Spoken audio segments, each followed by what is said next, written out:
Hey everyone and welcome to Deadlock Intel, your number one source for all things Deadlock, Valve's newest 6v6 shooter. Make sure to subscribe for Deadlock updates, gameplay videos, breakdowns, streamer stories, and more. Today we're running through the most recent patch notes. I do want to apologize, I was out of town this past weekend actually at a Counter-Strike event, so I missed a couple of small little updates, but I am back in business for this one and there is a lot to get into. Hopping right in with general changes, they added Trapper to Hero Labs. Trapper is a spider hero whose model is obviously based on pockets right now. There are 4 abilities, one being the Bottled Phantasmicide, where they throw poison that deals damage, slows, and grows over time.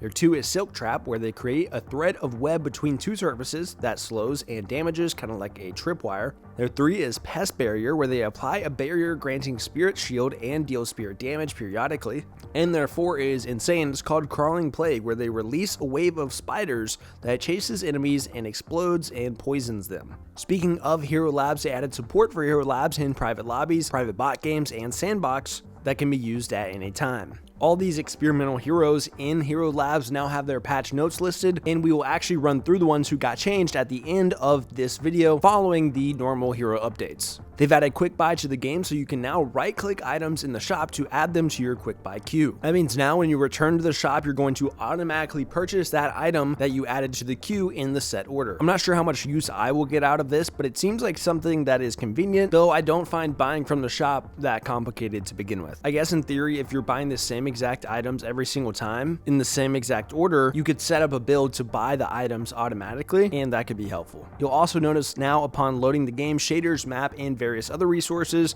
are going to pre-compile, so that will help you improve those loading times when getting into an actual match. Speaking of the shop and builds, there's now a visual indicator when you're looking at builds that shows which item types are most present in that build. So if you're looking at builds and you see that it's a gun build, you're going to see an icon for that, as well as if it's a spirit build. They also added a recent purchases log to the shop that displays all items bought by players during a match, so you can keep track of what people are buying a little bit easier. Maybe useful if you want your teammates to have knockdown, but they're not getting it. This is a little bit over my head, but they also added support for the new Steam Game Recording Timeline API, which automatically adds timeline markers for kills, deaths, and team objectives. That sounds like backend stuff that I assume is going to help somebody somewhere build some sort of application for the game. They also added a checkbox in settings that will force the game to take focus when the game is unpaused. So if your game gets paused because you're waiting for someone to come back, maybe someone DC'd, people are taking turn pausing the game, you can now go to a different window without fear of the window not coming back once the game is unpaused. There's also new effects for Viscous's heavy melee. I can't really tell what it is, but his big gooey arm just gets really large, as well as a new zipline animation for Vindicta. They've added new sounds to Yamato's Power Slash, Flying Strike, and Shadow Transformation, as well as new sounds for Lash's Ground Strike and Flog abilities. Die Strike! You're not taking me down.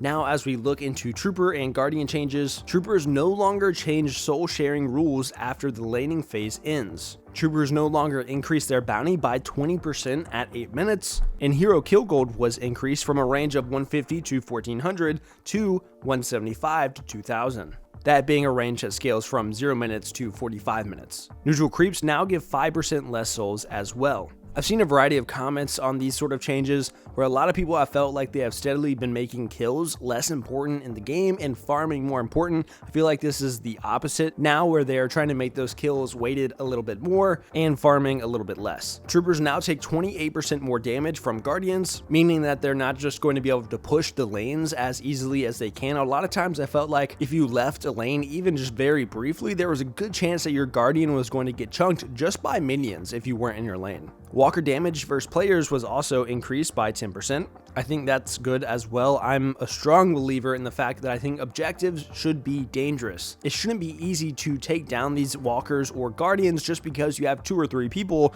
and you can dive it and I'll shoot it and you'll end up burning it. I think they need to be scary. Speaking of, Guardians will now focus their attack on enemy players if an enemy player shoots a hero and the enemy player is within 15 meters of the Guardian. Praise God. This is a change I've been asking for a while. I'm hoping that it works well, because too many times people could sit at the top of the stairs and just shoot you no matter what without any repercussions, because the Guardian would not aggro on them. I'm hoping this makes diving a lot harder because it shouldn't be as easy as it is right now. Previously, if you just had, again, 2 or 3 people with you, it was pretty easy to dive most other heroes. They also moved 8 neutral camps from outside the outer lanes, behind the walkers, to in between inner and outer lanes. You'll now notice there's some rooftop camps. In the middle of the map around mid, they have now added cosmic veils to the ground floor entrances. So now looking in, you can see, but looking out, you cannot see. This is a huge buff to people trying to steal, but a huge nerf obviously if you're trying to defend, because you don't know if people on the ground are outside that veil. Earn delivery locations have also moved slightly once again. Also, once again, they have made minor adjustments to the respawn curve, so that 40-second respawn that has been happening at 20 minutes happens even earlier now at 17 minutes. Really strong mixed emotions on this. We talk about this almost every single patch, where I like the idea of cutting down match time, and I think they are really focused on not having hour-long games. And of course, longer respawns earlier means you are going to have shorter match times because matches will end earlier. However, it does feel super punishing to have a 40-second cooldown already at 17 minutes into the game. Even 20 minutes, it felt really long very soon. Walker armor loss over time now happens at 16 minutes instead of 14 minutes. Trooper spirit resist goes to 30% instead of 40% at 25 minutes, and mid-boss's Reju trooper health was increased by 30%, making that Reju even more valuable because they have 30% more health, just making them tankier and able to push even better. There's also a number of map changes throughout this patch. Now, getting straight into items, based on y'all's feedback, I'm going to try a little bit of a different process. Instead of just listing everything as the nerfs and the buffs in each category, I'm going to go item by item, and we can talk about the changes that happen to each item. That way we can get a little bit more specific and say if certain things were nerfs, certain things were buffs, and if things were just simply fixed or changed. Let me know if you like it this way more, or if you prefer the old way. Starting out with close quarters, they changed around some of the stats as they nerfed it, with no longer granting 85 bullet shield health, but now granting plus 5% bullet resist. Restorative shot now no longer grants plus 7% bullet resist, but now grants plus 90 bullet shield. To be honest with you guys, I'm not knowledgeable enough to know the difference between how much bullet shield effects versus bullet resist effects, so I can't tell you if this is really an overall buff or nerf, because I don't know how it directly affects gameplay. If I had to make an educated guess, I would say looking at bullet resist, obviously that is going to affect your health as well, so even once you lose that bullet shield, you still have your bullet resist, making you tankier overall. However, bullet shield is what you have while you're getting shot before you start losing health, and of course it regenerates. So that helps a lot with preventing poke, but not so much once you lose that bullet shield. It's situational which one is better, honestly, but to me, I would prefer more bullet resist than bullet shield. So for restorative shot, ultimately, I would consider that a nerf just because I think the bullet resist is more valuable than the bullet shield. It also now procs on orb shots for NPC heal value. Melee charge was nerfed as it no longer grants plus 1 HP regen, and weapon damage was reduced from 12% to 10%. Long range was tweaked a little bit, something that is probably overall a buff, but the long range weapon damage was reduced from 40 to 30%, which in itself is a nerf. However, it now grants plus 10% weapon damage overall, so at any range it is granting plus 10 weapon damage. Berserker was buffed as bullet resist was increased from 7% to 9%. Active reload was buffed as it now grants plus 50 health. Slowing bullets was buffed as spirit power was increased from plus 5 to plus 6. Sharpshooter has a similar change to long range, as the long range weapon damage was reduced from 70% to 50%, but now grants a plus 20% weapon damage. So overall a buff. Which I'm saying it's a buff because it's not just affecting the long range weapon damage, but now you get plus 20% at any range. Alchemical Fire was buffed as it now grants plus 1 sprint. I don't know the point of that item giving you sprint, but it is what it is. Heroic Aura was buffed as cooldown was reduced from 32 to 25.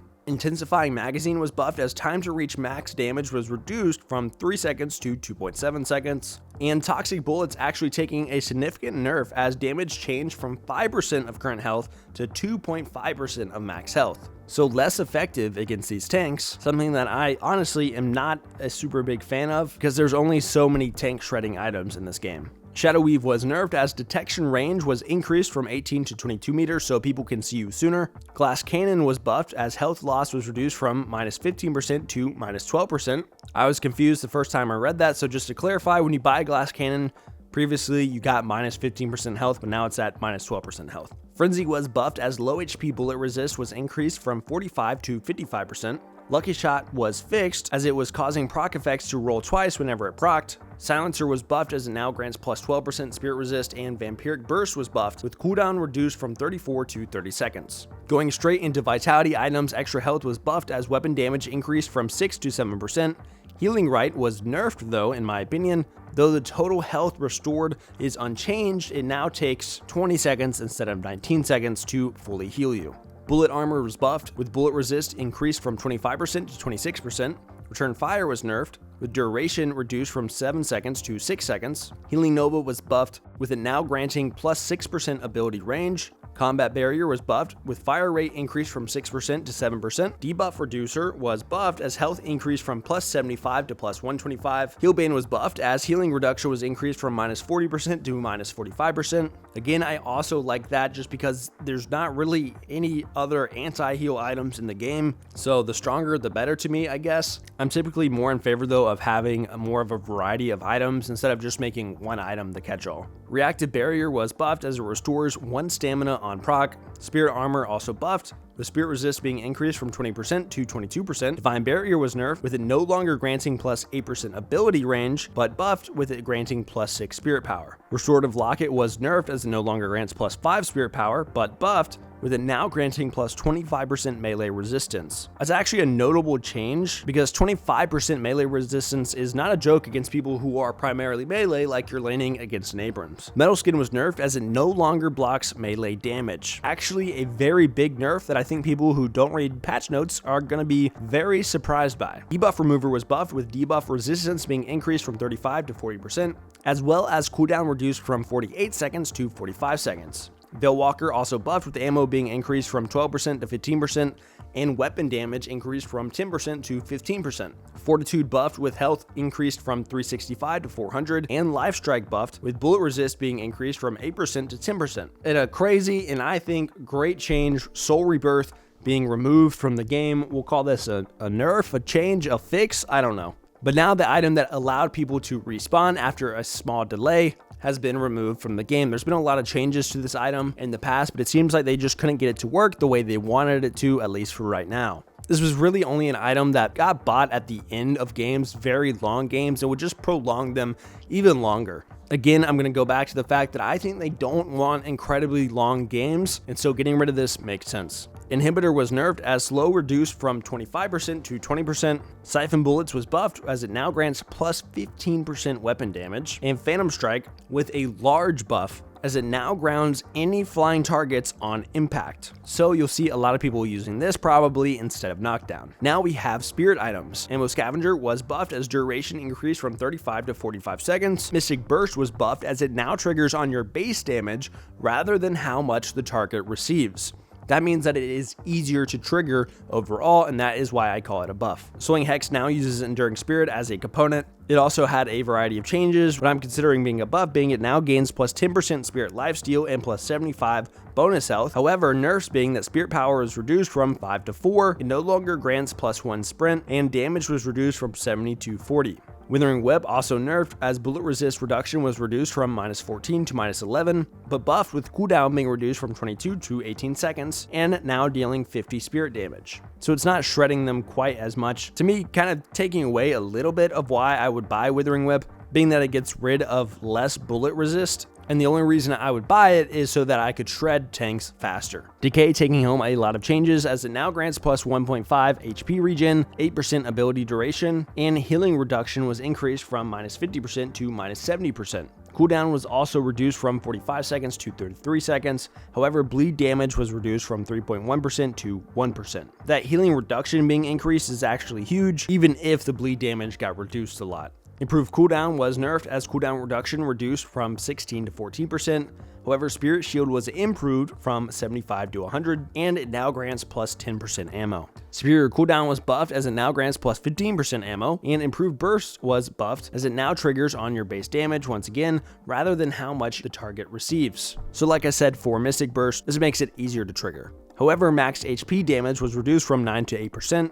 And finally, Magic Carpet was buffed as it now grants plus 10% ability range. Rolling straight into heroes, first up we have Abrams. They reverted his melee attack speed reduction that was in a previous patch. Shorter Charge can now again use left to right strafe to slightly change direction. Shorter Charge now carries momentum at the end of the charge. Siphon Life Spirit scaling was increased from 0.3 to 0.36. Infernal Resilience damage regen was reduced from 15 to 14%, but its duration was increased from 18 to 20 seconds. Its tier 3 was also reduced from plus 8% to plus 7%. There was also a fix with Abrams where they fixed an issue where seismic impacts would travel more downwards instead of the facing direction. Bebop, the #1 most changed hero in the game. Sticky Bomb damage gained per hero impact increased from 1% to 1.5%. That was a change that happened while I was gone, where they made Sticky Bombs once again able to gain stacks when they damage heroes, in addition to the fact that they gain stacks from killing heroes. So they have now made them gain more when they just damage people. However, when Bebop kills heroes, it was reduced from 5% to 4%.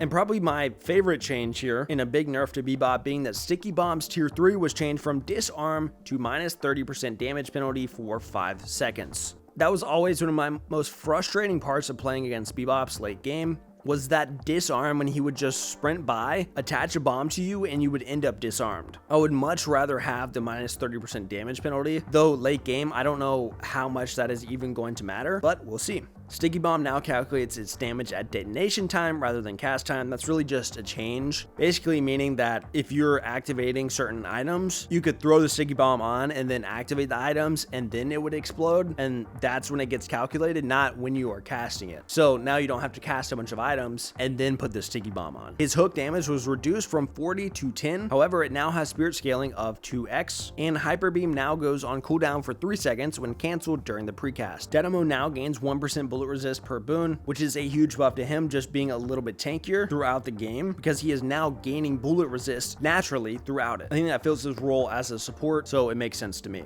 They fixed Quantum Entanglement, sometimes not moving you to the destination properly. Singularity now deals 1.5% max HP in the base ability, and its tier 3 was increased from 3.8% to 4%. However, its base DPS was reduced from 60 to 45. So I think maybe not as strong against squishier people, but stronger against tanks, just because it's dealing more max HP damage with the base ability. However, that base DPS was reduced. Talon had his base bullet damage reduced from 27 to 24, and his bullet damage growth per boon increased from 1.41 to 1.62. So he's starting out a little bit weaker with his basic attacks, but later on having the same amount of damage. Another tweak as fall off range was rescaled from 22 meters to 58 to 18 to 54, basically meaning that previously Grey Talon's attacks started falling off at 22 meters and would go and scale down all the way to 58. However, now they start falling off at 18 meters, so sooner, and scale down to 54. Rain of Arrows strafe distance with stamina was reduced by 30%, so when he's up in the air, he doesn't go quite as far when trying to move in one direction or the other. And a big nerf as charge shot hitbox size was reduced by 20%. I love that because it felt like some Great Talons just could not miss because of that hitbox. Haze with some insane changes, I have to say. Starting out with, yes, a big nerf as Bullet Dance no longer hits 2 targets. That was a change I think they added a couple of patches ago, as one of the tiers gave you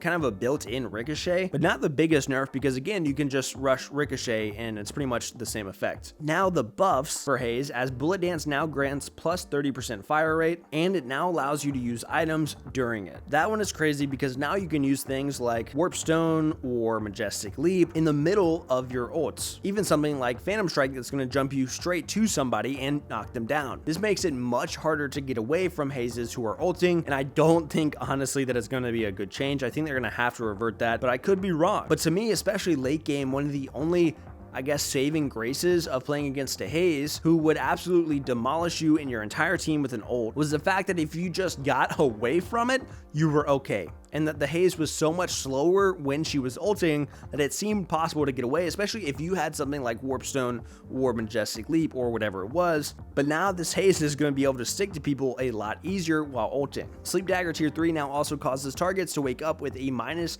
40% fire rate. That's going to make these Sleep Daggers much more punishing to certain heroes like Wraith or McGinnis. Infernus was nerfed with Catalyst Slow being reduced from 40% to 35%, and Afterburn buildup per bullet / headshot reduced reduced from 10% and 16% to 9% and 14%. Ivy was buffed as Watcher's Covenant fire rate spirit scaling was increased from 0.2 to 0.3, and bullet lifesteal spirit scaling was increased from 0.2 to 0.3. Lash's ground strike can now be cast while on the zipline, a great buff, so you don't have to jump off, you can just go straight from the zipline. Though I imagine you would want to jump upwards anyways to make ground strike deal more damage, though maybe this will help with some momentum and going straight into people a little bit quicker. He also fixed the interaction between Mirage's Tornado and Death Slam, and something I think is a buff, but you can correct me if I'm wrong, but Ground Strike now pulls enemies to the ground with you, similar to Stone Form from Ivy. So if someone is up in the air like a Vindicta and you use Ground Strike on them, it is going to carry them all the way down to the ground with you. McGinnis was nerfed, in my opinion, not enough, but mini turrets DPS was reduced from 60 to 40, and their health was reduced from 20% max HP to 15%. Mirage also, thank God, nerfed. Bullet size was reduced again from 6 to 5. No explanation needed, but it's great because I felt like Mirages were just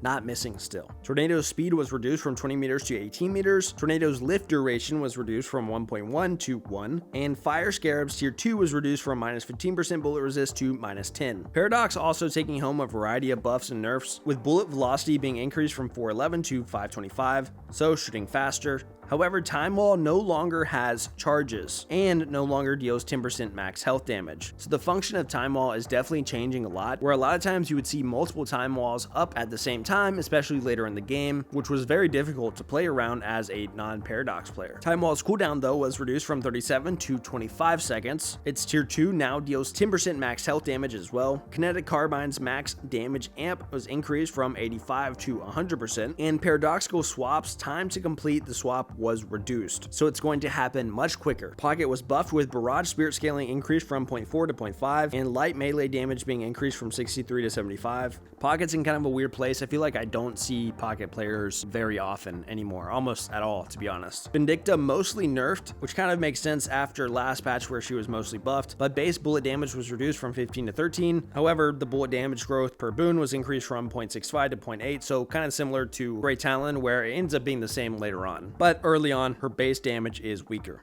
Her stake duration was buffed, increasing from 1.75 to 2 seconds, but Flight's tier 2 was reduced from +8 to +6. Crow Familiar's tick rate was changed from every 0.5 seconds to every 1 second, and Assassinate starts at 25% power instead of 50% power. I definitely like that change because I felt like Assassinate was way too strong early in the game, where as soon as they got their 4th ability, they'd be able to snipe you from that 450 health, which doesn't seem super fair when you don't have that much health to begin with early in the game. Viscous with some crazy changes. The cube health regen now scales with Spirit at 0.2, so making that healing even more effective. Gooball's down dash ability was removed from tier 3 to being a base ability, and honestly, one of the craziest things, Gooball's size was now increased with any range upgrades. So anything that is adding range to the ability, that Gooball is going to get larger and larger. I think this is going to be a nightmare, but also kind of hilarious. Warden now has +1 sprint, and bullet velocity was increased from 213 to 290.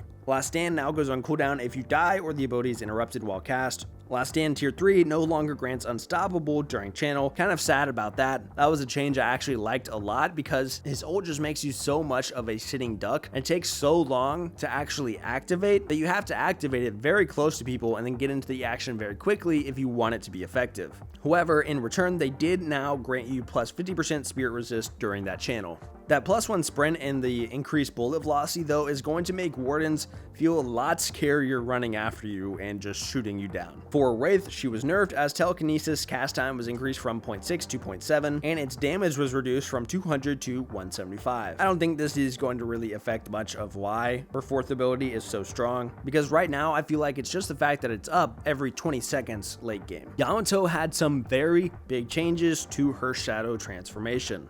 It now affects the grapple time speed. Its duration was increased from 4 seconds to 6 seconds, but it no longer prevents death. So you are not unkillable in shadow transformation anymore. This is changing fundamentally what the ability is. It now grants plus 60% bullet and spirit resist, so though you cannot die, it is making it much harder to kill you. And after it dispels, it now heals you for 30% HP. Also, a very big one, its duration now extends by 2 seconds every time you get a kill in it during that session. So we're gonna see Fred the Finch out here stacking kills and just having infinite shadow transformation until their entire team is dead. I think I really like the fact that they're tweaking this ult, because to me it felt like Yamato had a very flat and non-personalized ult, where it was just a get out of jail free card to become invincible for a few seconds. To me, this shadow transformation version now feels like much more of some sort of demon with a sword who is not unkillable, but is very difficult to heal with that added bullet and spirit resist, and just going on a rampage as it gets extended every time you get a kill.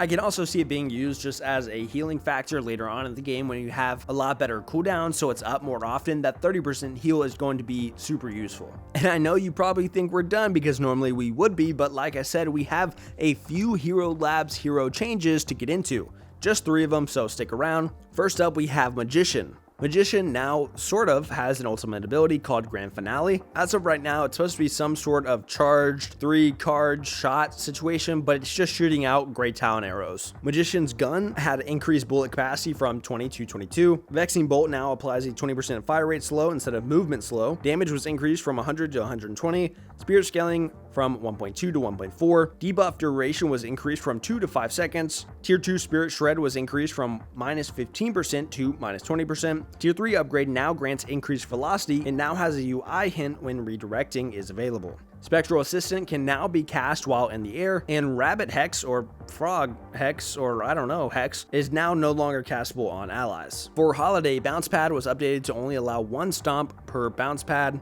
That means you can't repeatedly use that damage of Bounce Pad to just explode over and over again. Allies no longer receive particle effects while hitting a bounce pad, and a lot of VFX updates. Record taking a lot of changes as well. As one of the strangest and least finished heroes, Wrecker's gun had an increase in clip size from 10 to 15, bullets per second were increased from 2.86 to 4, and bullet damage was reduced from 25 to 21. Wrecking Ball now explodes on impact, base damage was increased from 80 to 150, boulder speed from 1500 to 2000, boulder force from 280 to 1500, cast time from 1.2 to 1.4, spirit scaling from 1 to 1.4, and the base cooldown from 21 seconds to 31 seconds. Overall, just making Wrecking Ball a lot stronger. Consume was updated to now be usable on all enemies and no longer stuns or lifts targets, reduces the base DPS from 80 to 40, changed the tier 1 upgrade to grant 75% healing of damage done, and grants the tier 2 upgrade to give plus 40 DPS from plus 80 DPS. It also changes the tier 3 upgrade to add plus 2 additional targets.